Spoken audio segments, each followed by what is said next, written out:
Bien, buenas noches ya. Disculpen la demora, bueno, no tenía luz. Estoy pasando también por lo que ha pasado la mayoría de venezolanos. En realidad, por aquí no se le da la luz, pero ya tienen semanas cortándolo. Es más, lo más probable es que vamos a tener clases son los viernes, porque ya me di cuenta de que hace 15 días a las 7 de la noche cortaron los martes, y este martes, esta semana también volvieron a cortar exactamente 10 para las 7 de la noche.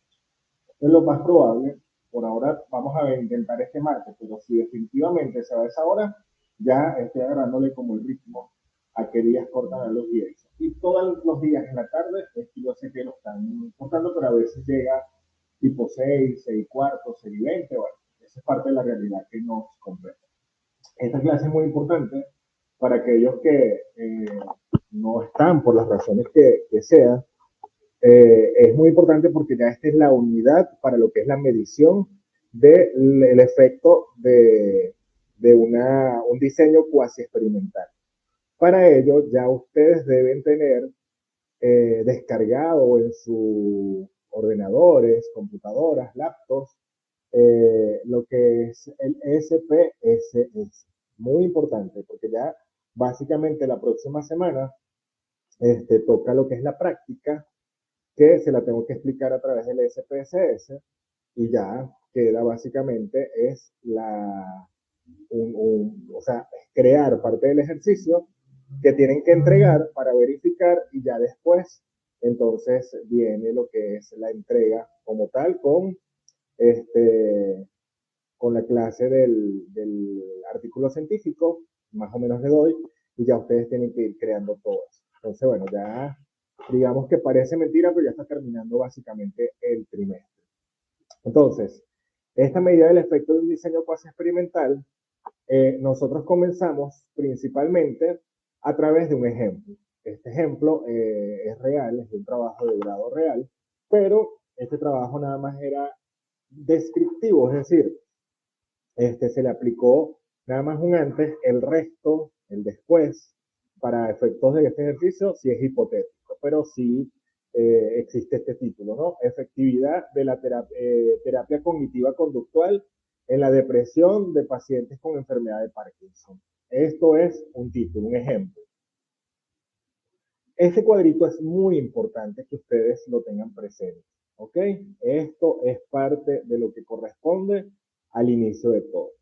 Este cuadrito nos indica a través de lo que se llama prueba de normalidad, que lo van a ver ahorita, determinar cuándo nosotros aplicar un estadístico que nos lleve a un tema paramétrico o a un no paramétrico. Para efectos de esta asignatura, por temas didácticos y por temas de tiempo, nos encantaría que practicáramos todo, pero se nos va a llevar todo un trimestre. Entonces, nosotros vamos a irnos nada más por comparar medias de dos grupos, porque estamos haciendo un antes y un después. Aquí es donde nos vamos a nosotros a enfocar. ¿Ok? Comparar medias de dos grupos. Grupo de control y grupo de intervención. Ahora, dependiendo de la prueba de normalidad que nosotros vayamos a establecer, nosotros nos vamos a ir por la T de Student o por la U de Manuel. El resto, sí, quizás nosotros hemos mencionado por aquí lo que es el ANOVA y todo eso, pero a nosotros nos va a interesar es esta parte, nada más, ¿ok? A través de lo que es la prueba de normalidad. Entonces, muy pendiente con esta tabla, porque o vamos a utilizar TestStudent o utilizamos la U de Magüey. Esta es una U, debería ir una U aquí. Ok, nosotros aquí tenemos un ejemplo de un resultado de la prueba de intervención. Fíjense que aquí son 15, 30 sujetos que la dividieron en 15 y 15. 15 para el grupo de control y 15 para el grupo experimental. Ya ustedes pasaron por toda esta información de saber qué es un grupo de control y qué es un grupo experimental. ¿Y qué se midió? Se midió, o qué es lo que se mide. Se mide es la variable dependiente. ¿Ok? ¿Cuál es la variable aquí dependiente? En este caso, lo que es la variable de presión. ¿Sí? Porque se está midiendo la efectividad de un programa cognitivo-conductual para medir la depresión en pacientes con Parkinson. Entonces, tenemos aquí un pretest, es decir, antes de aplicar el tratamiento del grupo de control, con el pretest del grupo de experimento. Tenemos un post-test, es decir, después que se aplicó el tratamiento, y tenemos los resultados de un post-test del grupo experimental. Necesitamos tanto uno como los otros, ¿ok? Hasta ahora aquí vamos claro, ¿no? Estos son datos hipotéticos como tal, porque nosotros vamos a medir un antes y un después. Tenemos los datos antes y datos después, datos antes y datos después. Se preguntarán por ahí algunos, profe, ¿de dónde sacó eso? Se supone, hipotéticamente, que aquí aplicaron un instrumento de depresión de la variable dependiente y estos son los resultados. Cada uno de ustedes en su propuesta tiene una variable dependiente del cual ustedes se supone que en la parte metodológica ya describieron o está en eso, o están por describir, porque la actividad la tienen que entregar el 17, si no me equivoco, hoy es 13, sobre lo que corresponde al instrumento que van a aplicar. Entonces, una vez que esté dada allí, nosotros el primer paso es, uno, sacar la prueba de normalidad, que es lo que yo le estaba nombrando de aquel cuadrito. Prueba de normalidad. ¿Sí? ¿De quién? De cada grupo. Tanto del pre como del post, del grupo de control como el grupo experimental. ¿Qué es la prueba de normalidad? Sencillamente es una medida de dispersión para saber si los datos que yo aplico, estos datos que ustedes están viendo aquí, si estos datos siguen una distribución normal o no. O sea, si los datos para ellos fueron contestados de manera similar las respuestas, eso es seguir una distribución normal, o contestaron de manera dispersa, porque de acuerdo a ello es que yo voy a elegir el estadístico. Si me voy por una paramétrica, TVStudent, o si me voy por una no paramétrica, en este caso UDMAWay, que es la tablita que yo les estoy mostrando aquí. ¿Sí? Es para saber. Yo primero aplico prueba de normalidad para saber qué estadístico yo voy a utilizar para comparar esos dos grupos. Por eso yo aplico prueba de normalidad. Entonces, esa prueba de normalidad yo la aplico a través de un test. El de Shapiro-Wilk es para menor a 50 sujetos y el de Komolov-Smirnov mayor a 50 sujetos. Yo aquí tengo un total de 30 sujetos. Por lo tanto, el test que yo voy a aplicar para hacer este análisis es Shapiro-Wilk. Ahorita lo van a ver, ¿no? Pero si yo tengo más de 50 sujetos, yo me voy a ir por Komolov-Smirnov. Da lo mismo, ¿no? El mismo análisis, pero es para que lo sepan. A raíz de eso, yo tengo que establecer unas hipótesis. Mi hipótesis de investigación y mi hipótesis nula. Entonces, la hipótesis de investigación de la prueba de normalidad es, los datos analizados siguen una distribución normal, y cuál sería la nula, no sigue una distribución normal. Cuando yo hago el procedimiento, que eso lo van a ver la próxima semana, de cómo utilizar el SPSS me va a dar esta tablita. De hecho, da las dos tablitas. Por Shapiro-Wilk, como lo ven aquí lo están viendo, ¿sí? Y al lado también le pone Komolov-Smirnov. Por si acaso se están preguntando de dónde sale eso, cuando ustedes hagan el proceso, ya se van a dar cuenta de que el mismo sistema se los va a dar. Esta clase es importante que la sepan y la digieran y la vuelvan a ver, porque la próxima semana yo nada más explico cómo se utiliza el SPSS. Yo no voy a explicarle otra vez que es una prueba de normalidad ni nada de eso. Entonces, por eso ya tienen que digerir. Ok, regla número 1. La prueba de normalidad, yo lo que tengo que fijarme es nada más del resultado para la interpretación que diga o que arroje el sistema SPSS, que dice SIG o nivel de significancia. Si es mayor, este resultado es mayor a 0.05 y se preguntarán, profe, ¿dónde sale ese 0.05? Es una regla estadística para medir el nivel de significancia. ¿Sí? Si el resultado es mayor a 0.05, yo me voy por una prueba paramétrica. Si es menor a 0.05, yo me voy a una prueba no paramétrica. ¿Sí? Esta es la regla. Esto se lo tienen que aprender ustedes sí o sí para que ustedes puedan analizar sus datos. Ok, aquí se la estoy colocando en amarillo, porque eso lo tienen que copiar. Eso no está aquí en ninguna parte. Entonces, si vemos aquí, aquí está una coma antes del número. Por lo tanto, suponemos o se supone por regla general que cuando hay una coma antes del número es porque hay un 0. Entonces, 0.2 es mayor a 0.05, sí, porque 0.2 es mayor a 0.0. Si vemos, ¿no? Entonces, esta cumple con una normalidad. Sí cumple con una normalidad. Hasta ahora nos vamos con una prueba paramétrica. Nos vamos con el grupo experimental del pretest, porque aquí estamos primero antes de aplicar la intervención. Primero el pretest. Dio 0.051 y ustedes dirán, bueno, ¿es mayor a 0.05? Sí, porque nada más el 1 me indica que es mayor.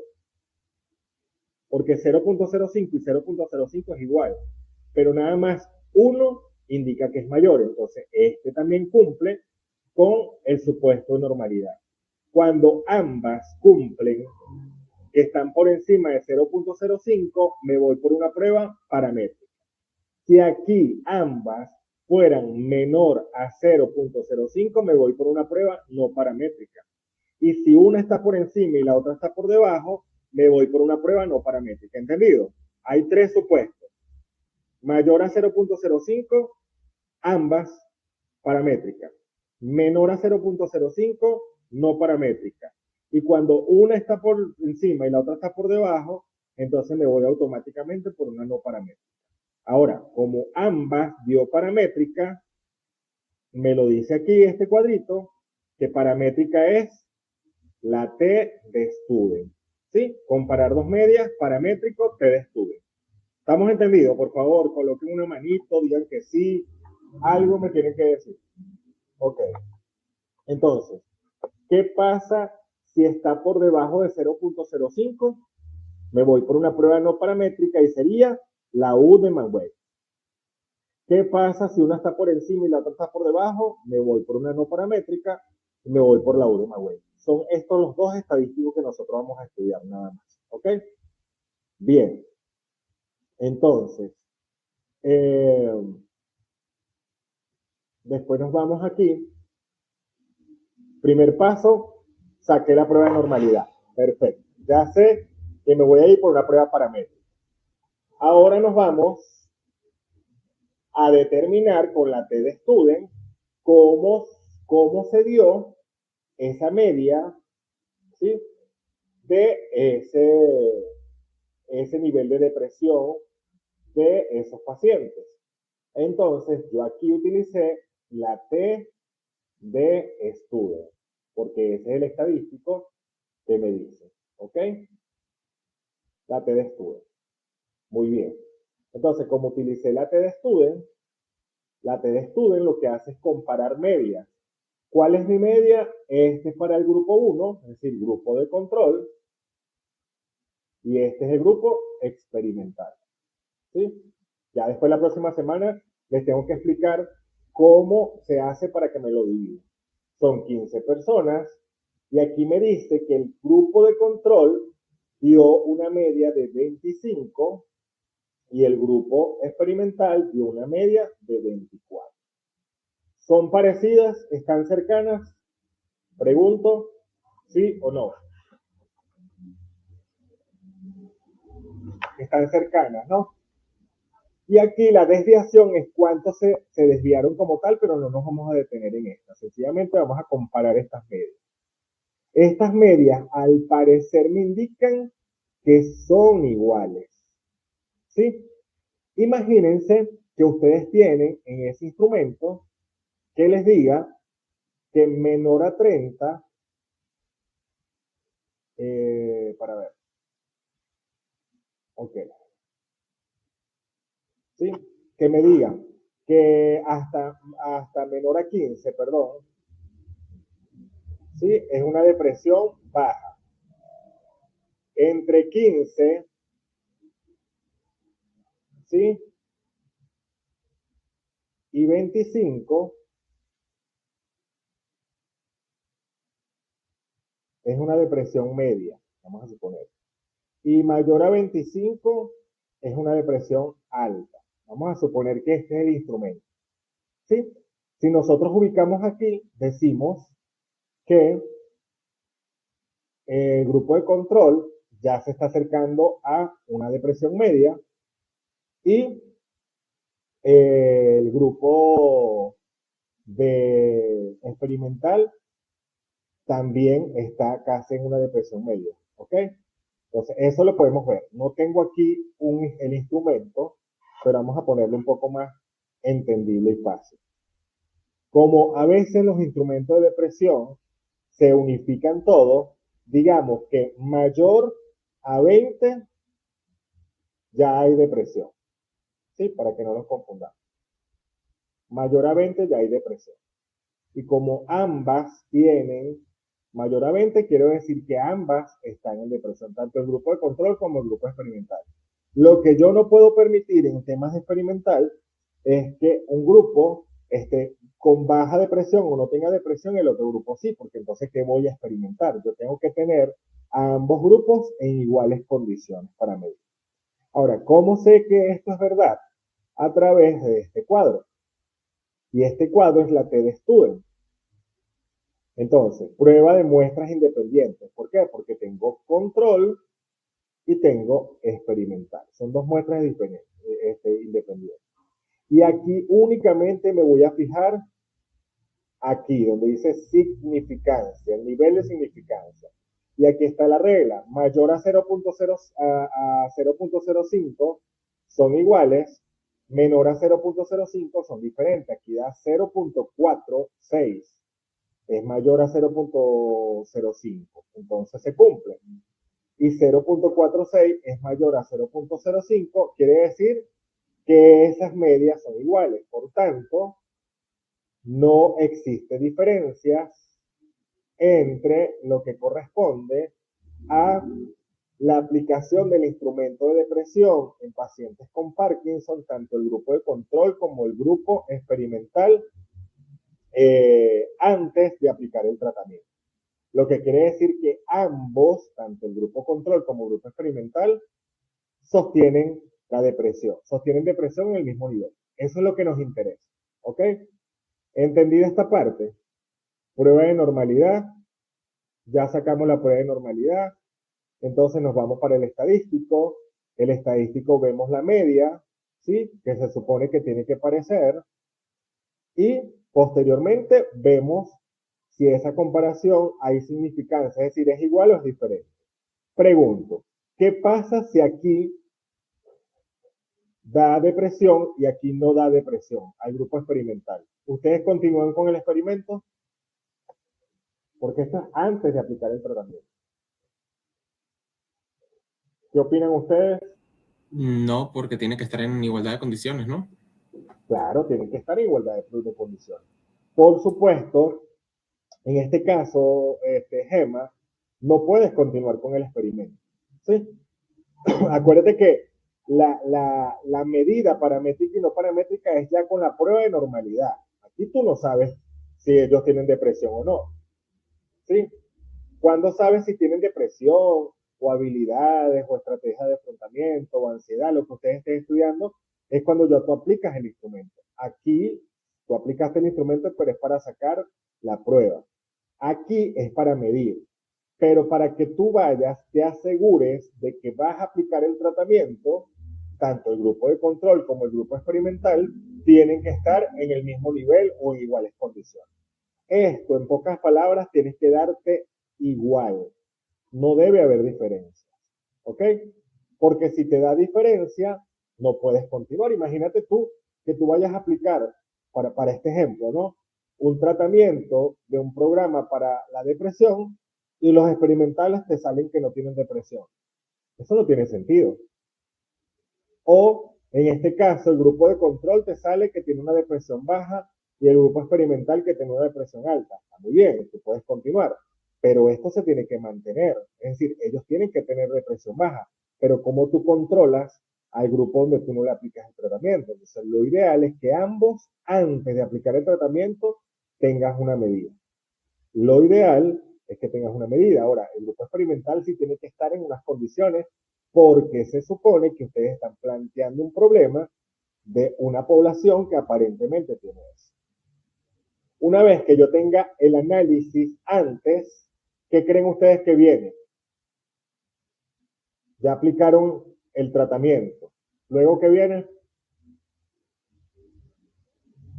Prueba.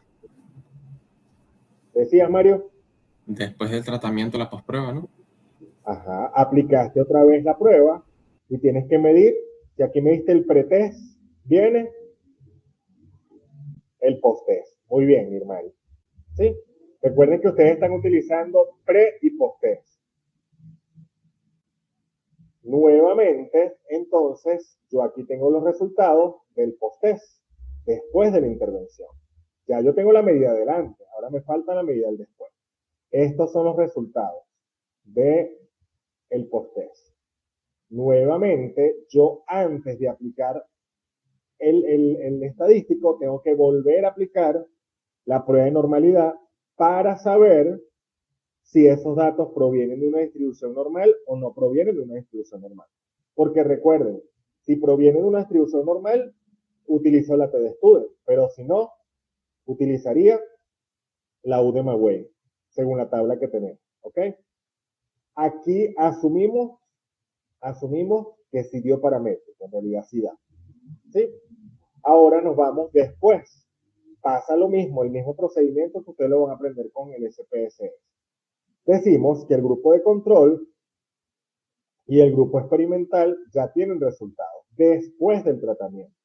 El grupo de control aumentó un poquito la media y el grupo experimental bajó la media. Decíamos por aquí que mayor a 20 es porque hay depresión. ¿Sí? Entonces, el grupo de control con que no se hizo nada después del tratamiento se mantiene otra vez en depresión. Claro, no se hizo nada, no tenemos que medir, pero podemos comparar. Y el grupo experimental, después que se aplicó el tratamiento del programa, bajó a 12. Por lo tanto, ya no tienen depresión. ¿Se están dando cuenta? ¿Sí? Ok, entonces ya aquí ustedes notablemente están viendo una diferencia. Ok, ahora para ver eso, el mismo sistema me da el estadístico y aquí vuelvo otra vez a irme a esta parte del bilateral y vuelvo otra vez a aplicar esto. Mayor a 0.05 son iguales. Aquí dio 0,000, 0,00. Menor a 0.05 son diferentes. Quiere decir que esos resultados son diferentes. Por tanto, una vez aplicado el instrumento de depresión a los pacientes con Parkinson, ¿sí? Tanto el grupo de control y el grupo experimental, después del tratamiento, se obtuvo o se consideró que el grupo de control, al cual no se le aplicó el tratamiento, dio una media de 26, sosteniendo depresión, y el grupo experimental dio una media de 12, por la cual ya no tienen depresión. Claro, obviamente se mejora la redacción, no tienen depresión. Por lo tanto, estadísticamente, en comparación del grupo de control y el grupo experimental después del tratamiento, son diferentes. Y por lo tanto, aquí dice, ¿existe diferencia? ¿No existe diferencia? Y yo aquí rechazo mi hipótesis nula que me dice sí que no existe diferencia. Esas son hipótesis que yo establezco, porque recuerden que yo en la clase pasada les dije, cuando se estaba estableciendo el capítulo 3, que hay otras hipótesis que se establecen a nivel estadístico. Bueno, bienvenido. Estas son las hipótesis que se establecen para cada una de ellas. Después viene el análisis intergrupal. ¿Sí? Ok, aquí está, vamos a ver. Ok, el análisis intergrupal. ¿Qué es lo que viene después? Que eso se lo explico la próxima semana. Bien, yo tengo aquí el antes y el después del grupo de control y el grupo experimental. Y tengo el antes y el después, antes y después de cada uno. Ahora yo voy a medir el después, porque es el mismo procedimiento, chicos.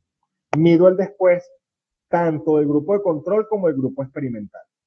Pero es nada más para saber cuánto fue. Como se aplica el mismo procedimiento, yo lo que hago es obtener los datos. Pero por lo menos les pongo un ejemplo. Antes, el grupo de control estaba en 25.46. Después, ¿está en cuánto? En 26.93. Entonces, ella me va a presentar una tablita, únicamente me dice estadística de grupos emparejados, me va a poner nada más antes, después del mismo grupo de control, aquí me dice 25, aquí me dice 26. Y me va a aplicar otra vez este cuadrito que debería darme por encima de 0.05, porque fíjense que 25 y 26 no varía. Igualmente, yo hago el procedimiento para el grupo de control, el grupo experimental. El grupo experimental antes estaba en 24 y posterior bajó a 12. Me presento una tabla así, pero nada más me dice grupo experimental, antes, después, vemos la media y me va a presentar igualito esto, casi que parecido a esto, donde me va a decir que son diferentes. Eso es nada más para corroborar cómo se comportaron la variable, en este caso, los datos, en un mismo grupo. Ya una vez que yo tenga eso, porque el ejercicio en el SPSS es muy repetitivo. Básicamente, lo que necesitan entender es el análisis, pero el procedimiento es repetitivo. O sea, al aprender a hacer uno, ya el resto lo hace, porque es lo mismo, es hacer lo mismo como tal. ¿Alguna pregunta de esto?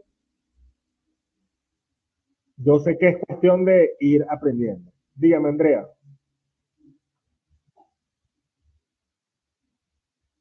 Profe, Andrea, tengo una duda con respecto.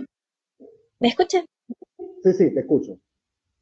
Ok, en la parte del capítulo 3 de la parte metodológica, usted menciona sobre pruebas estandarizadas y aquí menciona a una en específico que fue con que me dieron la depresión. En este apartado tendríamos que mencionar una sola prueba. Claro, porque es una sola prueba, una sola variable dependiente que tú estás usando. ¿Entiendes? Ok, ok. Sí, porque como lo decía en plural, entonces eso sí me confundió un No, poco. Yo tú solo, elegí ajá, tú elegiste. la de el inventario de ansiedad de Beck. Ok, te quedas con el inventario HDD. Por ahí había alguien que estaba utilizando dos variables dependientes. Está bien, pero ¿qué le dije yo? Quédate con una, porque si no tienes que hacerme esto doble, tanto para una variable como para otra. Entonces no creo que le dé el tiempo para eso, porque entonces el análisis es doble. ¿Ok? Bien, Pero, profe, y otra dudita pequeña. dígame. La penúltima parte de también este apartado del capítulo aparecen las etapas de la investigación cuasi experimental. Usted mencionó que eran 7 que íbamos a seguir. ¿Esto lo redactamos corrido o tenemos que mencionar una por una Ajá, para recuerda que saber? ajá, es la penúltima, la última parte, perdón, que es el análisis de los datos.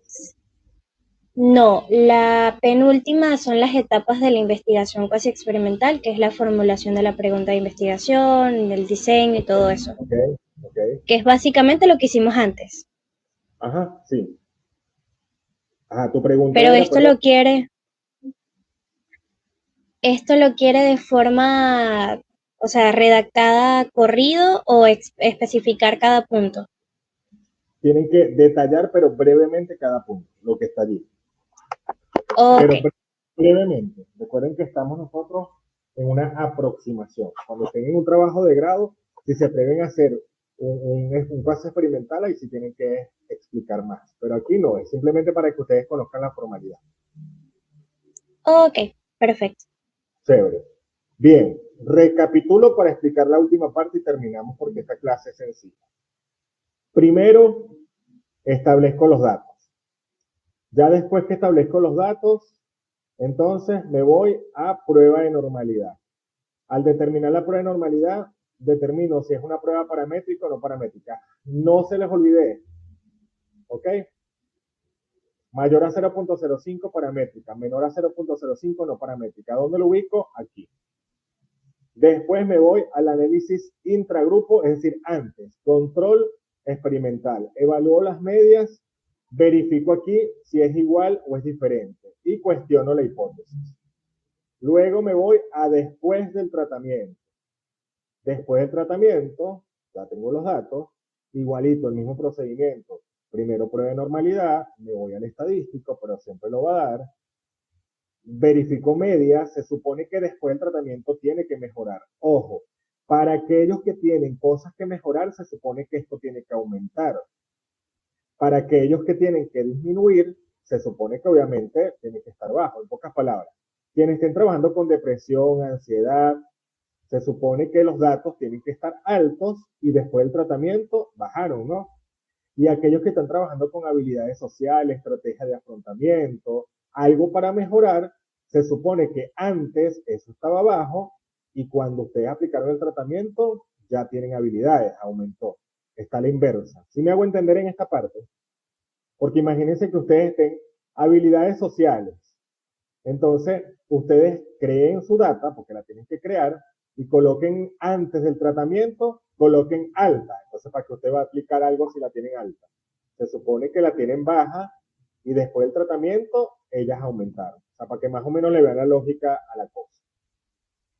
Y después viene la parte de por grupos. El mismo procedimiento, prueba de normalidad, sacan la prueba paramétrica o no paramétrica, y después la diferencia, tanto para el grupo de control antes y después, como para el grupo experimental antes y después. Ya eso lo van a ver ustedes la próxima semana con la clase del SPSS, que espero no se la falten porque, bueno, igual queda grabada, afortunadamente.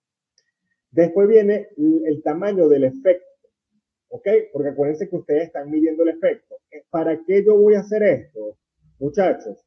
Para cuestionar la hipótesis que ustedes tienen en su tercer capítulo. ¿Sí? ¿Se acuerdan que dice hipótesis? Ajá. Recuerden que ustedes tienen una hipótesis general, ¿sí? Si el programa, el plan es efectivo o no es efectivo. Bueno, para eso yo mido el efecto, porque una cosa es que sí dio resultado, y yo vi que la depresión bajó, pero yo quiero medir el efecto de eso, ¿ok? Entonces, cuando yo, aquí tengo el tamaño del efecto, ¿no? Pero en nuestro caso, cuando yo hago diferencia de grupos, yo me voy por lo que es la familia de Cohen. Cohen es un estadístico que me mide el efecto, ¿sí? Si yo mudo asociación, si yo busco impacto, si yo busco promedio, todo ese tipo de cosas es. Pero yo estoy midiendo aquí diferencias entre grupos. Profe, pero es que yo puse en mi título impacto o efecto, eso no tiene que ver con esto, ¿ok? Porque al final yo estoy midiendo diferencias de grupos, que esto es la D de Cohen. Ahora, cuando yo me voy a la D de Cohen, sí, calculamos las diferencias que existen en esas medias. ¿Cuál es la fórmula? Esta. ¿Sí? La media de 1 menos la media de 2 entre la desviación estándar. ¿Sí? Ok, esto es explicación. Entonces, aquí hay una reglita. Cuando la D de Cohen, que es como una regla, inferiores a 0,20, no existe el efecto. Valores entre 0,21 y 0,49, hay un pequeño efecto. Valores entre 0,50 y 0,79, un moderado efecto. Y mayores a 0,80, por supuesto, hay un alto efecto. O el efecto fue alto. Esto lo tengo que tener en cuenta para lo que viene. Ya vamos a terminar. Eso no es nada del otro mundo. Entonces, con un Excel que yo les voy a pasar, porque eso no se calcula con el SPSS, sino que a través de otra parte, entonces usted lo que sencillamente copia y pega del SPSS los grupos estadísticos lo que le pide. Ah, bueno, el después. Este es únicamente para el después. Grupo 1, grupo 2. 26, ¿se acuerdan? Que daba 26 y al otro le daba 12. ¿Se acuerdan? Bueno, aquí está. Y coloco su desviación, que también estaba allá. Esto lo extraigo yo tal cual. ¿De dónde? De aquí. Aquí está, miren. De aquí. 26, 12, 2 y 6. Todo esto copio y pego y lo pongo en la tablita que ya yo se las voy a pasar. ¿Sí? Y le digo calcular. Y ella me la calcula y me dice que el tamaño del efecto es 2978. ¿Y que decía por allá? Que mayor a 0.880 es grande. Es decir, el tamaño del efecto que se dio del cambio de aplicación del tratamiento antes y después al grupo experimental, en referencia al grupo de control, ¿sí? Fue grande. Y ya yo rechazo o no rechazo mi hipótesis. ¿Ok? Aquí está el análisis por grupos. 24-12. Y aquí está el SIG bilateral que dice que son iguales. Esto es para el grupo de control. Esto debió ir antes. Esto es para el grupo de control. Eso es lo que yo le estaba diciendo a ustedes. Y para el grupo experimental, este es para el grupo experimental que son iguales. Mayor a 0.05 son iguales, menores a 0.05 son diferentes. Y aquí me está diciendo, ¿ves? 24-12 y al comprobarlo son diferentes. Y en este caso, 25-26, al comprobarlo, que es mayor a 0.05, entonces que son iguales. Es decir, antes y después, perfecto. ¿Sí?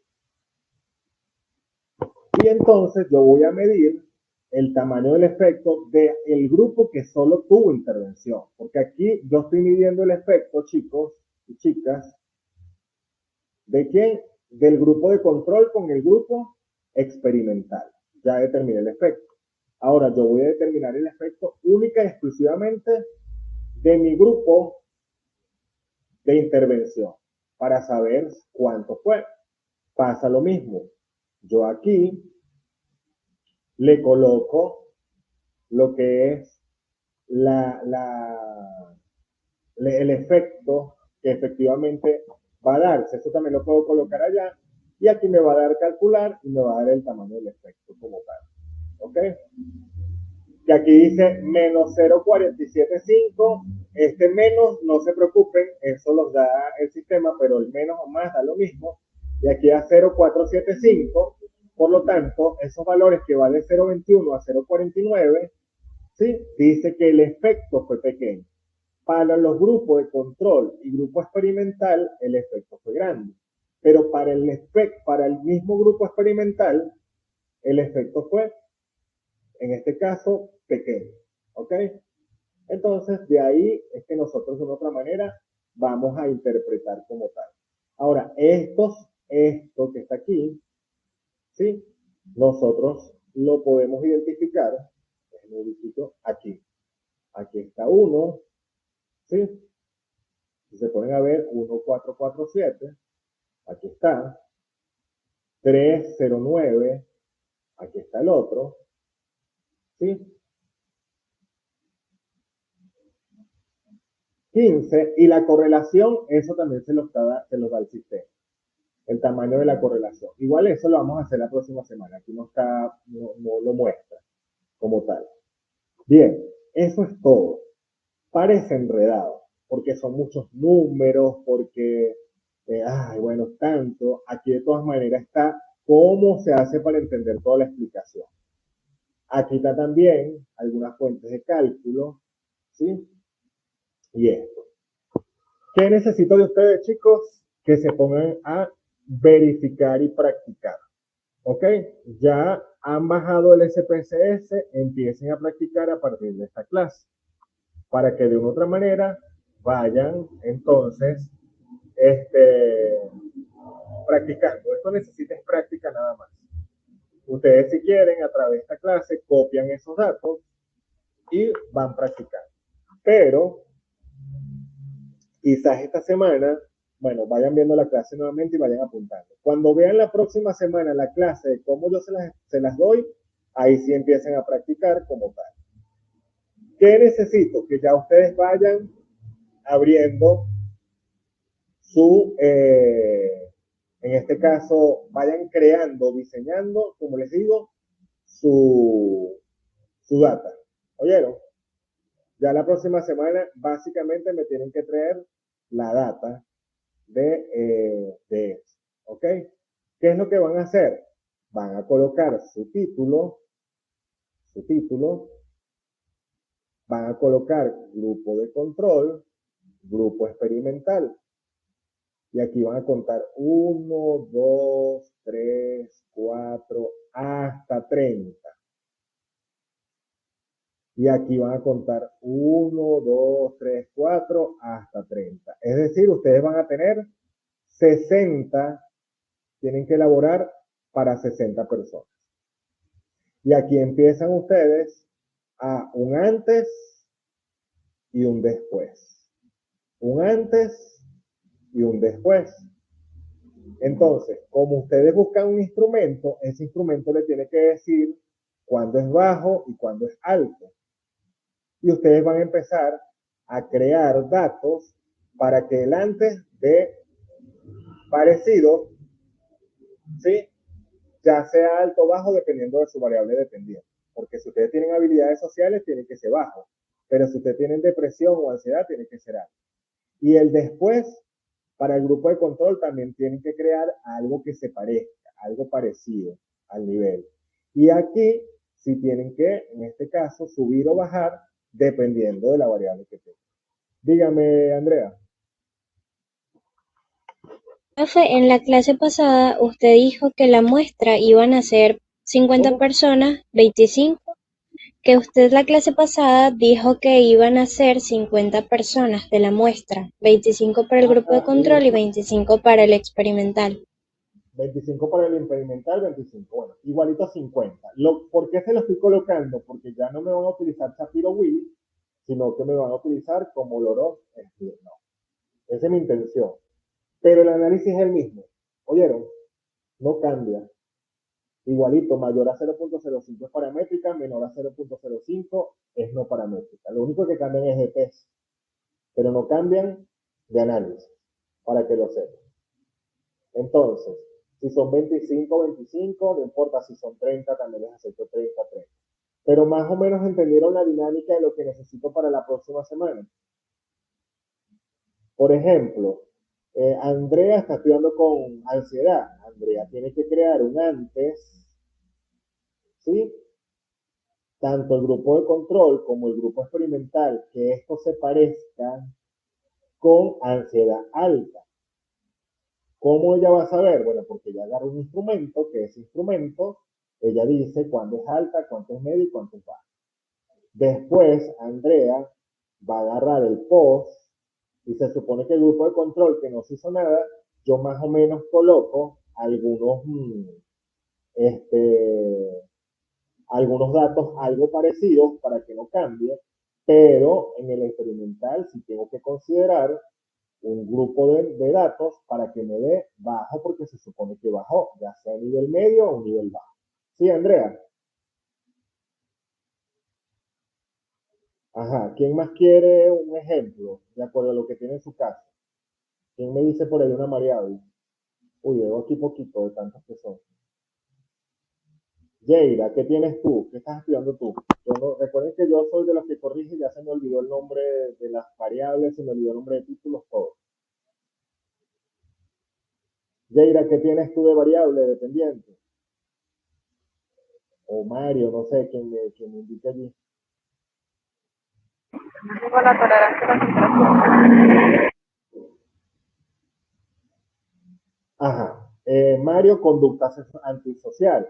Entonces, en el caso de Mario, aplica como el de Andrea, ¿no? Tú tienes que colocar un antes, tanto para el grupo de control como el grupo experimental, una conducta antisocial alta. ¿Sí? Y después del experimento, al grupo experimental que sea baja, pero recuerden que el grupo de control más o menos se mantiene. ¿Sí? Yeira, tolerancia a la frustración, igual. Se supone que antes esa tolerancia a la frustración tiene que ser alta o baja.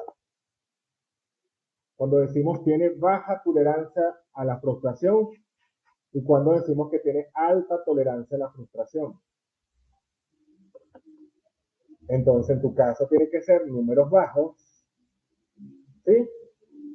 Y cuando sea el después, para el experimental nada más, eso tiene que ser alta, o sea, tiene ya las estrategias como para tolerar la frustración. En cambio, el grupo de control siempre se va a mantener el antes y el después parecido. Pero vuelvo y repito, cuando ustedes ubiquen un instrumento, tienen que leer cuáles son las medidas de ese instrumento, cuánto es alto, cuánto es medio y cuánto es bajo, para que ustedes más o menos se manejen con los datos. ¿Ok? Bien, eso es todo. Traten de ver la clase nuevamente, la clase apenas son 45 minutos, 46 minutos, para que la puedan entender y así el próximo, bueno, esperemos el martes, ¿no? Es muy probable que el martes se vaya la luz. Ya estoy agarrándole como hilo a la cosa. Esperemos que no, chévere. Si no, ya sería el próximo viernes. ¿Les parece? Bien. Bueno.